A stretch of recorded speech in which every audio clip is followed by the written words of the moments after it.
So now we're going to talk about organizing your job files. All right.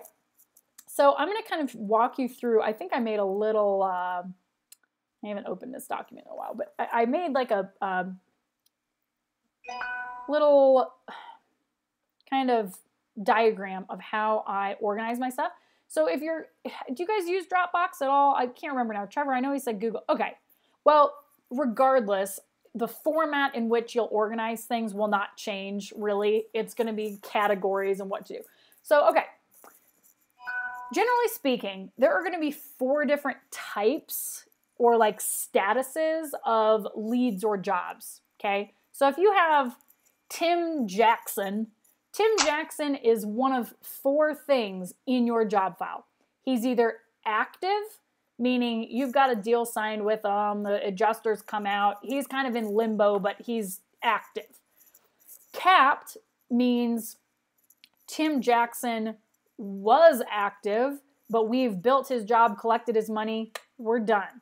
So you're not going to get rid of all the shit because you may need it, you never know. So he's going to go into capped. You don't need to get it out of your headspace, get it out of your eyesight. He's done for now. We're going to put him kind of in storage, if you will. Dead means Tim Jackson did an inspection with you, signed a deal, and then for all we know, he died because he's not answering your phone calls. He fell off the face of the earth. We don't know what happened to Tim. Sometimes that happens. You're just like, what? Where did this... So he's dead. Stick him in the dead file. Because you never know. I've had several files like this call me like 8 months later, and they're like, I'm so sorry. I don't know if you remember me, but I had a bunch of personal issues come up, and I never ended up the whole claim kind of took a back seat. Can you help me now? I know that time is probably running out. So that'll sometimes happen. You don't want to get rid of their stuff. If you already have their diagrams and a contingency, like keep all that stuff, but put them in dead because you don't have to do estimating and shit like that for them until they come back to a live status. Okay, active status. Now, last thing is leads. Tim Jackson could be somebody that you did an inspection for, but then he wanted to do his homework on you. He was kind of paranoid and he wanted to Google the shit out of you and find out that you're not a terrorist and who knows? He wanted to check your rating on the Better Business Bureau, whatever.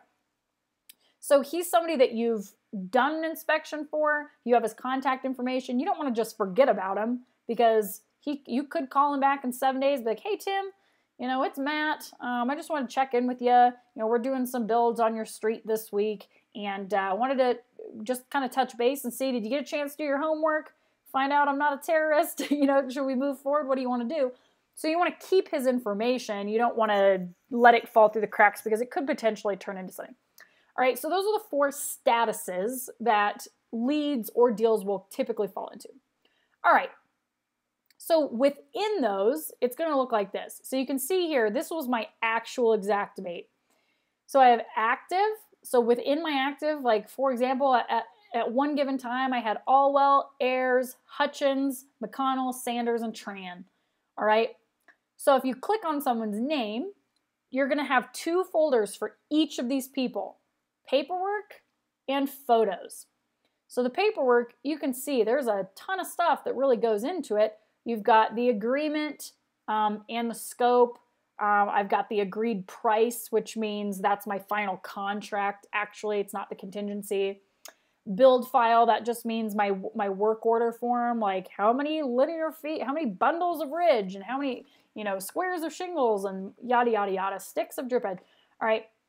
I scanned all my checks in there. I've got my Eagle View notes that I made, invoices, job workbook, the mortgage packet. Apparently this was a siding thing, so I had something from Norandex at the time. RSG, my suppliers invoices for materials. All that stuff was in there. Now, if I hit photos for that same file, now I've got all my important pictures that are very, very important for ordering purposes and for supplementing. Okay, when you want to go back to that adjuster and say, hey, actually, I know we thought there were 2 layers of shingles, but there were 3. I can pull it right out of my job file because I already had it documented. I don't have to go back to the job site, waste 45 minutes driving, getting my ladder back out, proving it. I have it all in here. So if anybody needs anything, even if it's somebody else in the office, if my production manager needs to see what the bay window looks like that we're going to be wrapping so he can prepare the foreman for it or whatever, all the pictures are right here. He can pull them right out. Okay. Now, here's what I would not recommend doing. I don't know. I feel like it's so common sense. Maybe it's not. Some people take like 90 pictures for each of their properties. I don't know why. Quality is more important than quantity, okay? If you have the important stuff, meaning clear front, clear rear, clear right, clear left, and then pictures of anything that is going to be important like pipes, chimney flashings, weird stuff, cupola. If there's a meter mast, you want to make sure you get a close-up of that. Or if there's multiple layers of shingles, get layers of that. If there's insulation behind the siding, get a picture of that. I would argue and say that probably most of my jobs had 15 to 25 pictures a piece, and that was plenty. Okay. And then you don't. Trevor that takes like a million. What's that? Trevor that was here Yeah. earlier, like hundreds. I don't like, it's nonsense, right? Now, if you're gonna, some things that I don't necessarily have in here, that maybe that's what these unlabeled ones were. I will, of course, take 8 to 10 really good close-ups of hail hits and maybe 1 or 2 of like a faraway, like here's how many hits are on this slope. But most of that stuff isn't important. Your pictures really come into play first when you show the customer what's going on and create need, like yes, there's damage here. Second, when you're going to be ordering materials, because you need to be able to see, like, you're just going to need it for estimating purposes, like, and then lastly, supplements. And I would argue that's the most important. So anything that you'd potentially be supplementing, you want pictures of. So that's an example there. All right. Now, so this is super easy. It's clean. And as soon as Sanders right here is done, we've capped it out. I'm putting it where? Capped. Cap jobs. And if Sanders falls off the map, I'm going to put him in dead. Right. So it's pretty easy. And then also I had a folder for before and afters. That's important for social media and pictures and stuff like that. So, all right. Other than that, I mean, you're still going to want to have a hard copy of everything. When you need to scan it and stuff like that to send, you want to have a hard copy.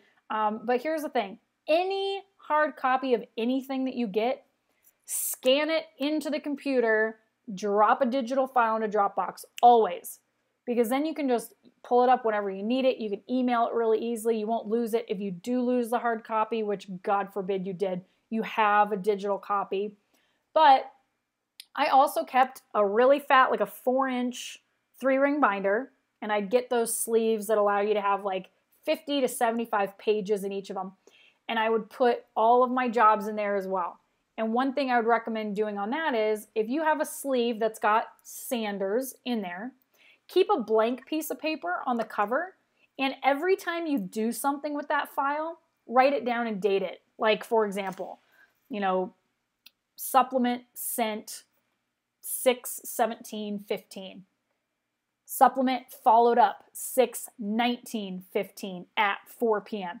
So then you know what needs to happen next all the time, and you have a paper trail of what you've been doing with that claim.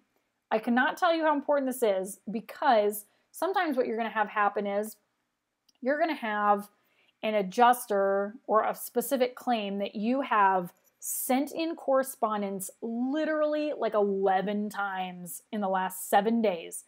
Nobody is responding. Nobody is acknowledging it. They're not playing ball. You need to be able to show, if for some reason you had to take it to the Department of Insurance, or if shit kind of hit the fan with that one because the insurance company was acting in bad faith or whatever, you can look and go, here are all the times and dates that I have done my job and you guys never responded. So you can prove negligence, you can prove bad faith and stuff like that. Does that make sense? So you want to just have like a paper trail of sorts. And again, like I said, if you see that you've done the estimate on that job and you have turned, that's the last thing that you did, then you probably also know that the next thing that needs to happen is X or Y, right? So it just kind of helps you stay organized. So Here's an example.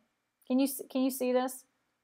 Mm-hmm. Glenn and Kathy, right? So it's like claim number, yada, yada, yada. So this would be like the sheet that you'd keep in the front. So I can say, I did the estimate on this date, you know, then I supplemented I faxed it.